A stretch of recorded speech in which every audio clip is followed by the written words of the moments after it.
Right. तो अभी तक हमने ये देखा कि what is the purpose of this course, फिर what are the key questions which you should be asking the about organization theory and about organization design, इसके की क्वेश्चंस कौन से होने चाहिए, और करंट चैलेंजेस। ठीक, what are the current challenges. ये सिर्फ चैलेंजेस नहीं है, अपॉर्चुनिटीज भी हैं। इन्हीं चैलेंजेस के अंदर अपॉर्चुनिटीज भी छुपी हुई हैं, और सही बात यह है कि यही चैलेंजेस, यही, ये सिर्फ प्रॉब्लम्स नहीं है। ठीक हो गया ना, ये इसी के अंदर उन प्रॉब्लम्स का सोल्यूशन भी है। Globalisation for example is not a problem, it is a fact, right. और ये इम्पैक्ट करता है ऑर्गेनाइजेशंस को और ऑर्गेनाइजेशनल डिजाइन को डेफिनेटली। ग्लोबलाइजेशन का जो है ये एक फिनोमेना। तो ये these are actually phenomena, right. अब जो रियल प्रॉब्लम है, फॉर एग्जांपल ग्लोबलाइजेशन जो प्रॉब्लम क्रिएट करती है for organisations in Pakistan, problem क्या क्रिएट करती है? प्रॉब्लम ये क्रिएट करती है कि टैलेंट हंटिंग और बहुत ज़्यादा मुश्किल हो गई है।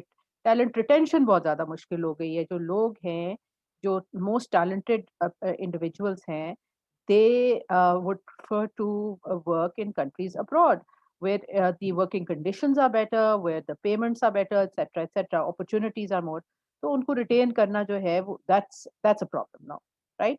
तो बट उसका ऑन दी अपसाइड क्या है कि अब पाकिस्तानी फर्म्स बहुत सारी ऐसी हैं जो कि फॉर एग्जांपल मैंने आपको पहले बताया कि कॉल सेंटर्स वगैरह हैं, आउटसोर्सिंग जब की जाती है तो पाकिस्तान जो है उसकी उसकी फर्म्स, उसकी कंपनीज़, उसकी इंडस्ट्रीज़ को कॉन्ट्रैक्ट्स मिलते हैं।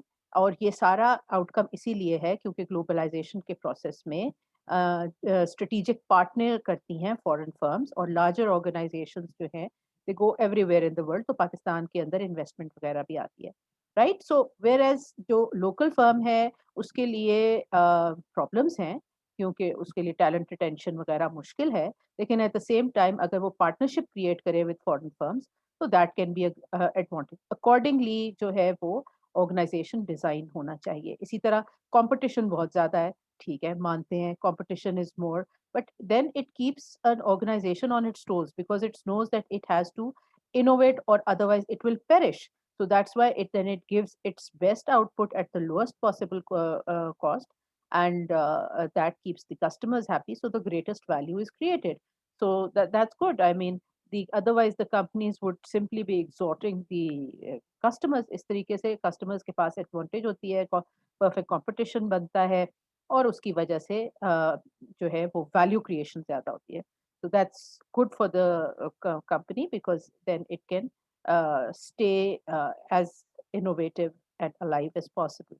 फिर आपकी ethics and social responsibility, again ये कोई प्रॉब्लम नहीं है, ये एक डिमांड है, कस्टमर डिमांड है, it's a good thing, right? Because इस तरह से सोच आप एक ऑर्गेनाइजेशन इस तरीके से स्ट्रक्चर की जा सकती है, इस तरह डिजाइन की जा सकती है कि not only it is getting its economic profit, but at the same time, it is recognizing its social duties, and also it is environmentally conscious. So this social and environmental concern, it has a business case क्योंकि social और environmental concerns की वजह से economic आप जो है वो जरूरी नहीं है कि वो एक economic cost हो, it can become an economic uh, opportunity as well if the ethical products are designed, उनकी अब मार्केट पे अवेलेबल है। एथिकल और सोशली रिस्पॉन्सिबल प्रोडक्ट्स जो हैं, अगर उन्हें डिजाइन किए जाए, जैसे मैं बताऊं आपको, एग्रीकल्चर के अंदर जो आपका ऑर्गेनिक एग्रीकल्चर, जिसे सस्टेनेबल एग्रीकल्चर भी कहा जाता है, तो जो उसकी जो इस तरीके से सस्टेनेबली जो ग्रोन प्रोडक्ट्स हैं, एग्रीकल्चर प्रोडक्ट्स हैं, उनकी वैल्यू बहुत कई गुना ज्यादा होती है एज कंपेयर टू आपकी जो स्टैंडर्डाइज प्रोडक्ट्स हैं। सो इट इज पॉसिबल कि आपकी जो वैल्यू प्रोपोजिशन है वो इन तीनों चीजों को कंबाइन कर रही हो, economic, social, environmental.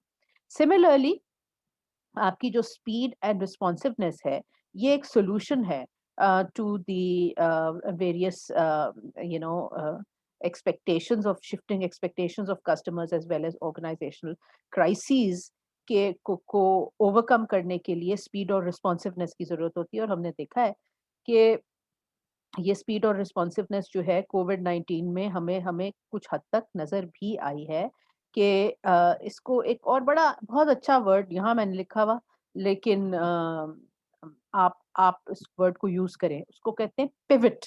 The companies pivot. Pivot means कि वो अपनी जो एबिलिटीज हैं, अपनी प्रोडक्ट्स, अपनी मेन जो उनकी कॉम्पिटेंसीज हैं, और अपनी प्रोडक्ट्स और अपनी सर्विसेज को भी उन जगह पे यूज करती हैं जहाँ पे पहले शायद वो नहीं सेल करी थी। नई मार्केट्स और नई अपॉर्चुनिटीज जो हैं वो उसको रिकग्नाइज करती हैं, पिवट करती हैं कि जी अगर एक जगह काम रुक गया है तो कोई दूसरी जगह वही चीज जो है वो किसी दूसरे कॉन्टेक्स्ट के अंदर यूज हो सके। तो ये सारी जो है ना ये agility, another important word is agility. ये वर्ड आजकल बहुत यूज होता है। पिवटिंग और एजिलिटी का वर्ड बहुत ज्यादा यूज होता है। Pivoting means using your capabilities and your products in different context, and agility means being quick and responsive, इसको agile कहते हैं। इसी तरह डिजिटल वर्कप्लेस का होना, हमने देखा है कि कोविड अदरवाइज पेंडेमिक की जो हम 2 साल निकाल गए हैं, इसका वजह यही है कि जो आपकी डिजिटल प्रोडक्ट्स हैं, डिजिटल टेक्नोलॉजी है, वो इतनी ग्रो कर गई थी कि ये सब कुछ मुमकिन हुआ है। लेकिन आप ये भी देखें कि फर्म के ऑर्गेनाइजेशंस ने रिस्पॉन्ड किया है। ठीक, कोई इमेजिन कर सकता था कि पाकिस्तान के अंदर ज्यादातर ऑर्गेनाइजेशंस ऑनलाइन हो जाएंगी, लेकिन हो गई ना। I mean, schools भी हो गए, यूनिवर्सिटीज भी हो गई। So I mean these this digital workplace की जो अपॉर्चुनिटीज हैं वो क्राइसिस के टाइम पे ही ऑर्गेनाइजेशंस अडॉप्ट कर सकती हैं। और डाइवर्सिटी अगेन, ये एक ऐसी तरीका है जिससे कि प्रोडक्शन ऑर्गेनाइजेशंस की बढ़ सकती है, और ये इसकी डाइवर्सिटी जो है वो अब ऑर्गेनाइजेशंस ने इंश्योर करनी है। ठीक है, because this is what it makes it into a 21st century organization. All male of the same ethnicity wali organizations are not, they cannot be agile, they cannot be socially responsible. So diversity जो है वो और social responsibility is the same thing, right? It's diversity is part of social responsibility. तो women जो है आपकी, वो highly educated women, वो एक पोटेंशियल वर्कफोर्स का वो हिस्सा है जो कि अंडर यूटिलाइज्ड है। तो ऑर्गेनाइजेशंस अगर इन्हें यूटिलाइज करेंगी, उन पे प्रेशर भी है करने का, लेकिन उनको इस तरीके से यूटिलाइज करना है कि वो खवातीन अपना बेस्ट कंट्रीब्यूट कर सकें। एनवायरनमेंट ही ऐसा हो जहां पे वो सेफ फील करें। ठीक है ना? So whereas this is what the organisation has to do, it has to be safe and fair to women, people of other ethnicities, disabilities, and gender orientations. But at the same time, by being fair, the organizations also become more effective, because this now has become part of the effectiveness criteria. ये सिर्फ बाहर के मुल्कों में नहीं है, पाकिस्तान जैसे मुल्क के अंदर भी ये सारी चीजें हैं जो कि बेस्ट ऑर्गेनाइजेशंस अडॉप्ट करती हैं। रिसर्चेस आफ्टर रिसर्चेस शो, और डाइवर्सिटी पे बहुत रिसर्च हुई है, तो पाकिस्तान में भी बहुत हुई है, आप भी कर सकते हैं। तो डाइवर्सिटी पे आप ये देखें कि जो जब जेंडर एक एज अ वेरिएबल आप इंक्लूड करोगे, तो that helps you explain organisational success, organisational performance in many different aspects. ठीक, so it means that this is not just a problem, it is also the actually the solution. तो आपने उसी aspect से देखना है। Challenge does not mean that it is a problem, it means that it creates opportunities as well as problems, right? अब आ गई बात, now let us look at a little bit about the historical perspectives. अब आपने ये पढ़ा होगा यकीनन अपने जो आपका मैनेजमेंट की कोर्स था, प्रिंसिपल्स ऑफ मैनेजमेंट में, उसमें आपने ये चीज़ें थोड़ी बहुत पढ़ी होंगी। आपने अगर साइंटिफिक मैनेजमेंट के बारे में नहीं पढ़ा तो भाई फिर आपको पढ़ लेना चाहिए। निकाल लें, जाएं, जाके अपना के साइंटिफिक मैनेजमेंट क्या है आपको पता चल जाएगा।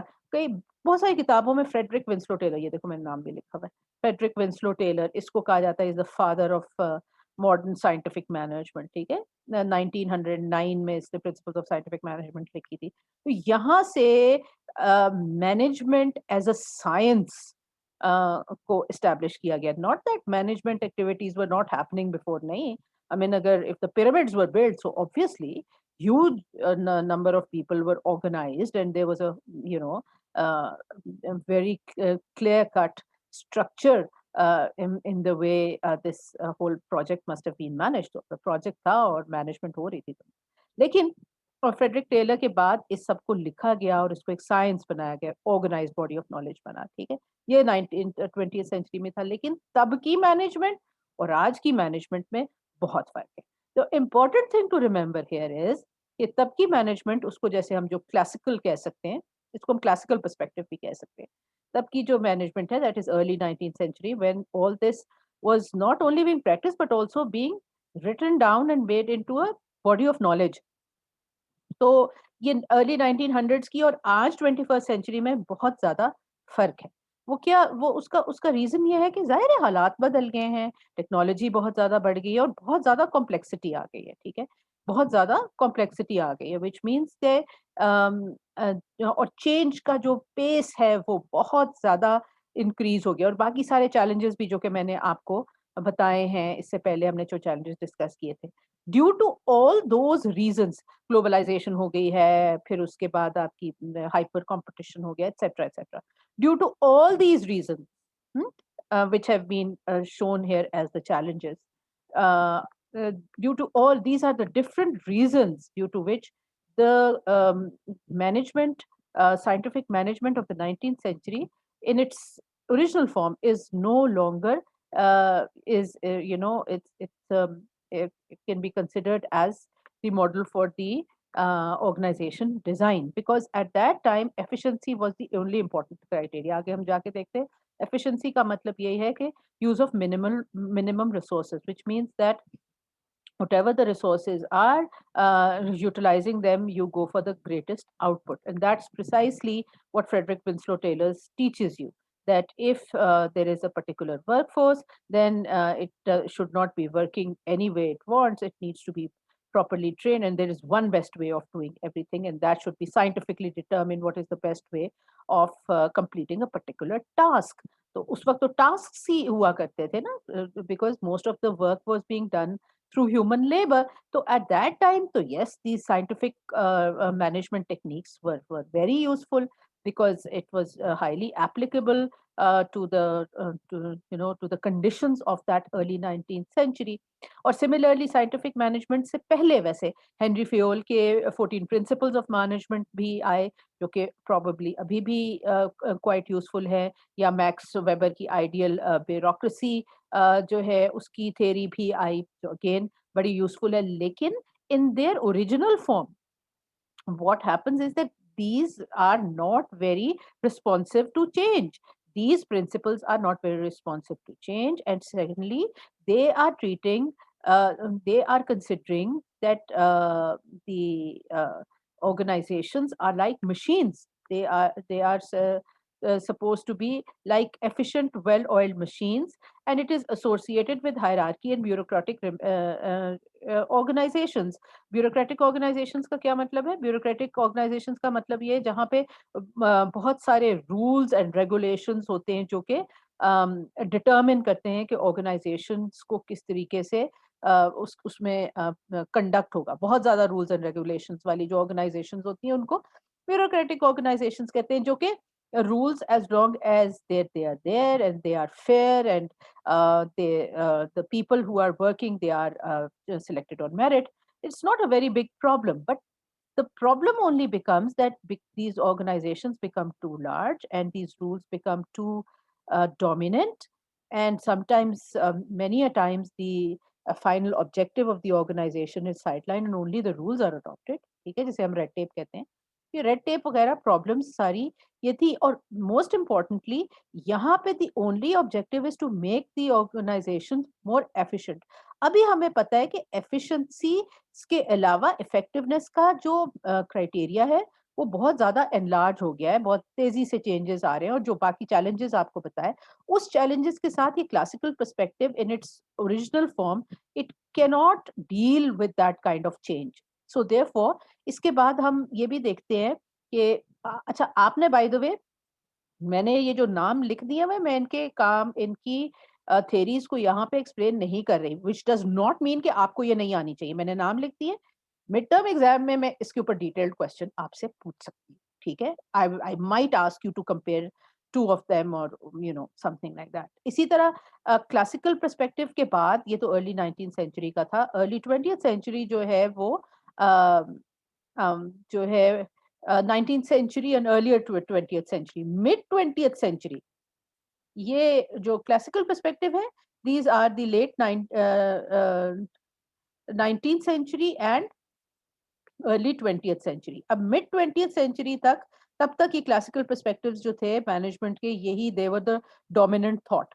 उसके बाद neo classical perspective became dominant, जो कि स्टार्ट हुए थे एल्टन मेयो के हॉथॉर्न एक्सपेरिमेंट से। जाके पढ़ के आओ, आपकी किताब में लिखा होगा कि ये क्या है, मैं इसकी डिटेल्स नहीं बताऊंगी। What I only tell you is कि यहाँ पे human beings, the whole organisation was seen as a only as a machine. But after the mid 20th century and the neoclassical human relations theory, जो है वो उसके बाद जो है ये बताया गया कि जो लोग हैं वो, there is a natural system, people are creative individuals, right, and they have their needs etc. तो वो उनकी मोटिवेशन बहुत ज्यादा मैटर करती है, उनके लिए लीडरशिप बहुत ज्यादा मैटर करती है, और इन चीजों को अगर अकोमोडेट किया जाए तो the organisation can gain even more efficiency, it can become even more efficient। ठीक हो गया, if the needs of the employees are and their creativity is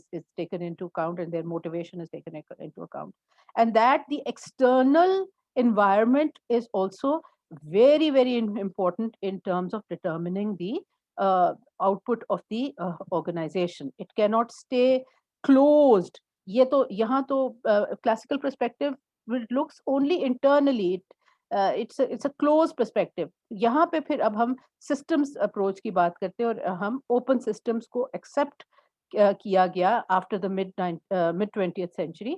ये दीज आर आल्सो इम्पोर्टेंट। इसी तरह मैस्लोज हायरार्की ऑफ नीड आपने पढ़ा होगा, ये मोटिवेशन की थ्योरी है, या मोटिवेशन हाइजीन थ्योरी, मैकग्रेगर की theory and X and Y, ये सारी मोटिवेशन के साथ रिलेटेड हैं।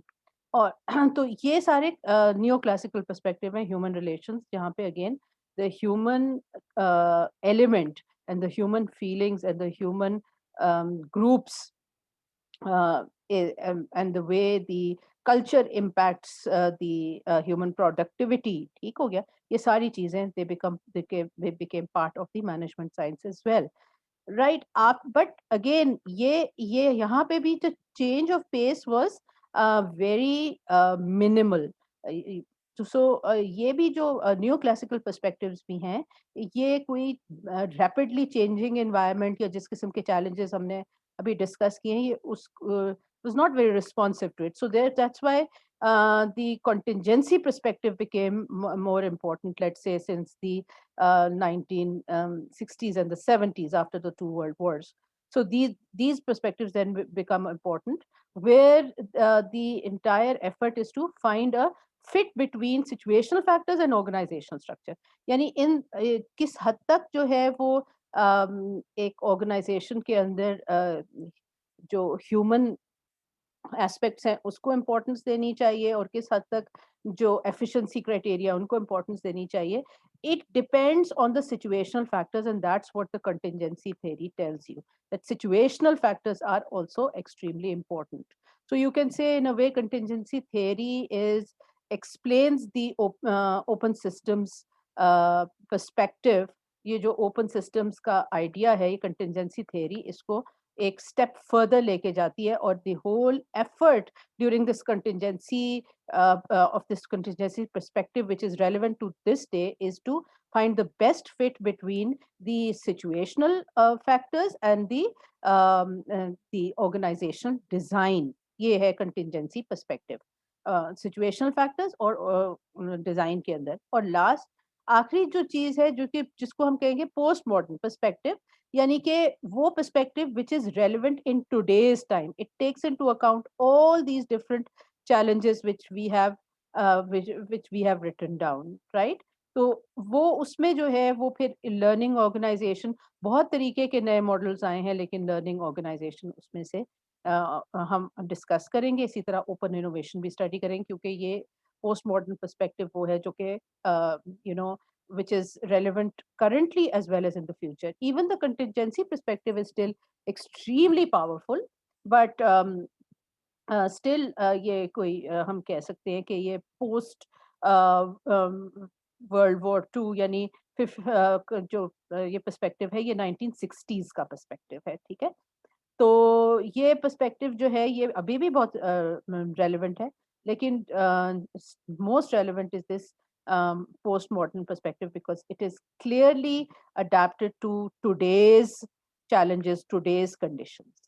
ठीक है, अब क्या है एक post modern organisation? So I mean in today's world how should we define organisation? अब ये जो इसकी डेफिनेशन है, यही तकरीबन आप इसकी इसी के अंदर से आपको पोस्ट मॉडर्न ऑर्गेनाइजेशन की डेफिनेशन भी मिलेगी। देखो, जो कंटिजेंसी पर्सपेक्टिव को अडॉप्ट कर रही है उसको आप हम मॉडर्न ऑर्गेनाइजेशन कहेंगे, बट जो learning organisation and open innovation को अडॉप्ट कर रही है उसको हम पोस्ट मॉडर्न मॉडर्न कहेंगे, ठीक है। Contingency perspective is modern and after the contingency perspective जो है जो 1960s में शुरू हुआ था, आपका पोस्ट मॉडर्न पर्सपेक्टिव आ जाता है, लर्निंग ऑर्गेनाइजेशन वाला पर्सपेक्टिव आ जाता है। ये सबसे ज्यादा रेलेवेंट है। खैर, तो जो आपका पोस्ट मॉडर्न ऑर्गेनाइजेशन है, इससे पहले तो हम ये देखें कि उसको हम डिफाइन कैसे करते हैं। तो all organisation, no matter what type of organisation it is, उसके अंदर ये चार चीजें होनी चाहिए। It is a social entity, goal directed, designed as and designed as deliberately structured and coordinated activity systems, right? It has uh, it is deliberately structured, which means it has a formal structure and coordinated activity systems are linked to the external environment. ये चारों चीजें होंगी तो then we will call it an organization. लेकिन let us look at it in more detail. पहली बात ये कि वो social entity है, यानी कि एक ऑर्गेनाइजेशन तभी बनेगी जब वो एक रजिस्टर्ड ऑर्गेनाइजेशन। अब रजिस्ट्रेशन का क्या फायदा है? रजिस्ट्रेशन का फायदा ये होता है एक ऑर्गेनाइजेशन की कि वो एक सोशल एंटिटी बन जाती है। यानी फॉर एग्जांपल, मैं एरिड एग्रीकल्चर यूनिवर्सिटी में पढ़ाती हूँ, right? But I am just one person who is teaching here. इसके अलावा यहाँ पे एडमिन स्टाफ भी है और फैकल्टी भी है, फिर डिफरेंट यहाँ के डिपार्टमेंट्स हैं। सो आई मीन कई many thousand of people are working here. But although we work here, but the entity of the university is different from ours. It is a separate social entity. Even if we stop working here, this organization will continue to exist. So it is registered. It has a entity of its own. It is it the bank accounts can be opened on the name of the UAR, right? So ये एक economic entity बन जाती है which is separate from the people who are working within the organisation, right? और फिर उसका अपना एक ethos डेवलप हो जाता है, अपना एक कल्चर डेवलप हो जाता है। तो it is different from the people working within that organization. It has its own social entity, and that is when it becomes registered, by means of जो भी law होता है applicable to commercial entities, वो define होता है हर मुल्क में। पाकिस्तान के अंदर भी जब आप कॉर्पोरेट लॉ पढ़ते हैं तो आपको पता चल जाएगा कि एक ग्रुप, एक इनफॉर्मल ग्रुप को एक सोशल एंटिटी बनाने के लिए क्या रूल्स होते हैं। तो उन रूल्स को अडॉप्ट करते हुए जैसे ही वो रजिस्टर होगी एक कंपनी, वो एक सोशल एंटिटी बन जाएगी। गुड। अब within that organisation then it needs to have a clear cut goal. What is the mission of the organisation? What is the goal of the organization? What exactly it is producing? What kind of services it is giving? Or what kind of products it's producing? And what are the goals of that organization? और अब हमने ये देख लिया है कि ये जो goals हैं, ये पहले तो सिर्फ usually होते थे in terms of financial performance, लेकिन अब ऐसा नहीं है। Now these goals are much broader than that, ठीक है? Welfare of the society is included in the goals. Now, फिर ये कि उसका जो है जो ऑर्गेनाइजेशन है उसका एक स्ट्रक्चर और कोऑर्डिनेटेड एक्टिविटी सिस्टम्स होते हैं। देखिए, जरूरी नहीं है कि एक बिल्डिंग मौजूद हो। ये आपको बात बड़ा वर्चुअल ऑर्गेनाइजेशंस भी मुमकिन है, ठीक है? आपको पता है ना ऑनलाइन कंपनीज़ होती हैं ना, वो ज़रूरी तो नहीं है कि उनका कोई ऑफ़िस हो। They don't need to have an office at all, ठीक है? आई सपोज़ रजिस्ट्रेशन के लिए कोई एड्रेस देना हो तो वो दे दिया भी जा सकता है, which can be the same as जो भी एंटरप्रेन्योर है उसका अपना पर्सनल एड्रेस वो दे सकता है for the purpose of registration में भी। बट मोर देन दैट ये नहीं है कि जी इतना बड़ा घर होगा आपके पास तो ही आप जो है वो उसके अंदर एक कंपनी खोल सकते हैं। नो, नो, नो, नो, इस किस्म का कोई लॉ नहीं है, राइट? एक एक शायद एड्रेस की ज़रूरत होती हो for registration purposes but it does not have need to have a building, it can be completely online. आपको पता ही है ऑनलाइन कंपनीज़ का है।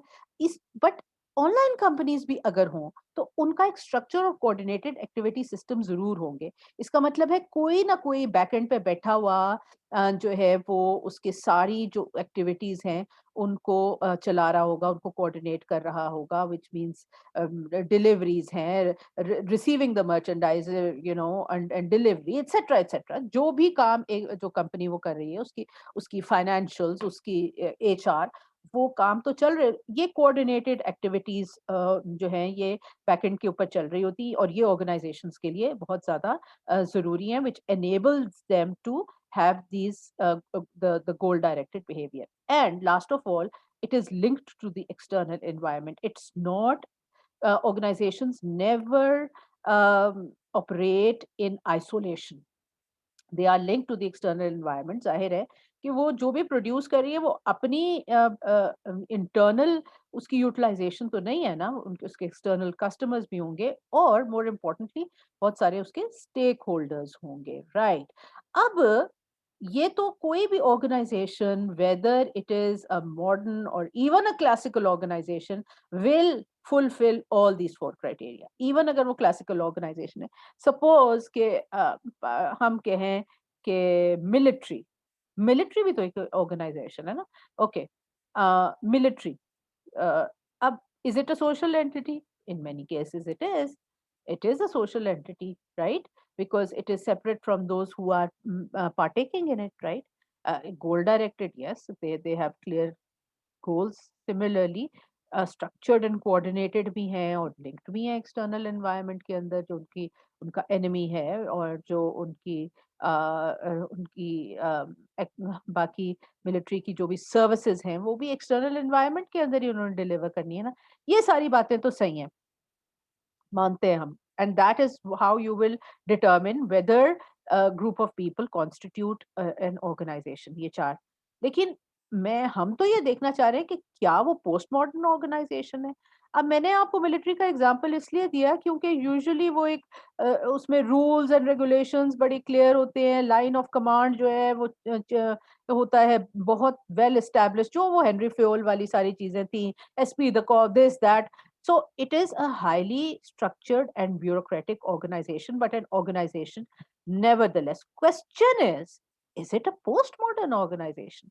अब बात क्या है कि पोस्ट मॉडर्न ऑर्गेनाइजेशन वो है जहां पे एम्प्लॉयज को बहुत सारा जो है वो फ्लेक्सिबिलिटी होती है, ठीक है? ह्यूमन रिसोर्सेज जो हैं उसकी उसमें जो डिफरेंसेस है उसे एक्सेप्ट किया जाता है। मिलिट्री में तो उनको simply it's all programming, right? उनको बता दिया जाता है उन्हें उनसे क्या एक्सपेक्टेड है और क्या कर सकते हैं और क्या नहीं कर सकते। तो आप कहेंगे कि जी मिलिट्री तो एक क्लासिकल ऑर्गेनाइजेशन है, पोस्ट मॉडर्न तो नहीं हो सकती, but not at every level, ये बात आप याद रखें। और खास तौर पे पाकिस्तान की आर्मी जो है उसने अब ये बात रिकग्नाइज करनी शुरू कर दी है बड़ी क्लियरली कि just doing their own work in a very small sphere will not help them to जो जिसको फिफ्थ जनरेशन वॉरफेयर कहते हैं उसमें वो they can never win unless they adapt and become postmodern, which means that at least at the middle and upper levels they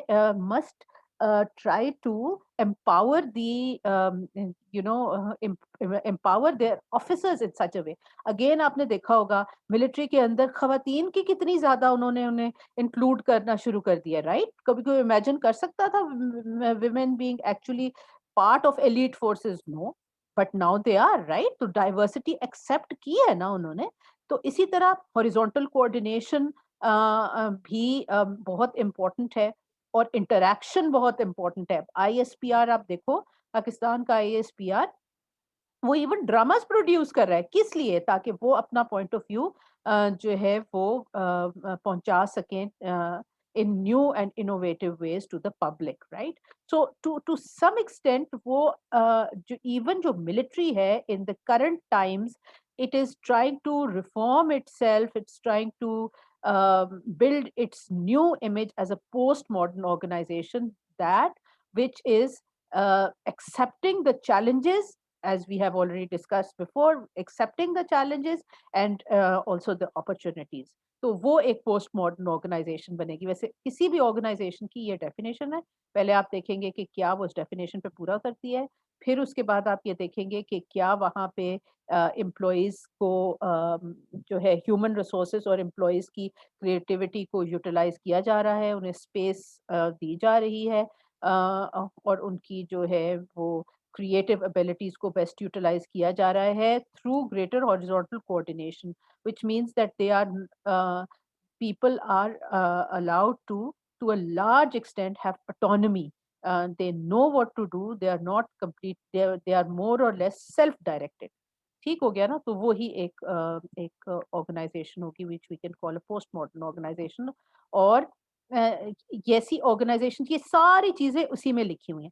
ये वो organisation है जहाँ बहुत सारे डिफरेंट मे बी डिपार्टमेंट्स होंगे, उन डिपार्टमेंट्स के बीच में इतनी क्लियर कट वॉल्स नहीं होंगी, कम्युनिकेशन बहुत आसान होगी, ये बॉस है, ये उसका सबॉर्डिनेट है, इस तरह नहीं। हर किसी की अपनी जो है वो good ideas wherever they are generated, they are given the due importance. ठीक है, फॉर्मेलिटी कम। अभी हम आगे जाके ऑर्गेनाइज देखते हैं कि ऑर्गेनाइजेशनल डिजाइन के कौन कौन से फीचर्स हैं, और तब मैं आपको पोस्ट मॉडर्न ऑर्गेनाइजेशन को दोबारा से दिखाऊंगी। लास्ट अब इसके जो लास्ट पार्ट है, the third and the last part, उसके अंदर अभी हम देखते हैं कि post modern organisation organisation design के कौन कौन से हिस्से, और अ, जो आपकी ऑर्गेनाइजेशन की आपकी ऑर्गेनाइजेशनल कॉन्फ़िगरेशन है वो किस तरीके से की जा सकती है। Now configuration very similar to the concept of how a computer is configured. Configured का मतलब ये है कि उसको किस तरीके से अ, एक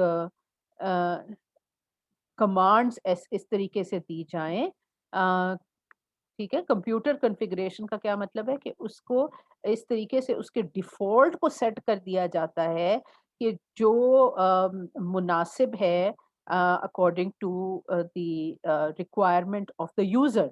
तो सिमिलरली ये भी कॉन्फ़िगरेशन इस किस्म की जा सकती है, ऑर्गेनाइज़ेशंस के अंदर भी कॉन्फ़िगरेशन की जा सकती है। तो जो आपकी पोस्ट मॉडर्न ऑर्गेनाइज़ेशन है, वो कॉन्फ़िगर्ड है इन अ वे that that they are in a better opportunities to deal with these challenges। अब ये challenges दोबारा से आप देख लें, ये challenges जो सारे मैंने आपके साथ डिस्कस किए हैं, post modern organizations are those which are configured to deal better with these challenges of the 21st century. And in order to do that, what do?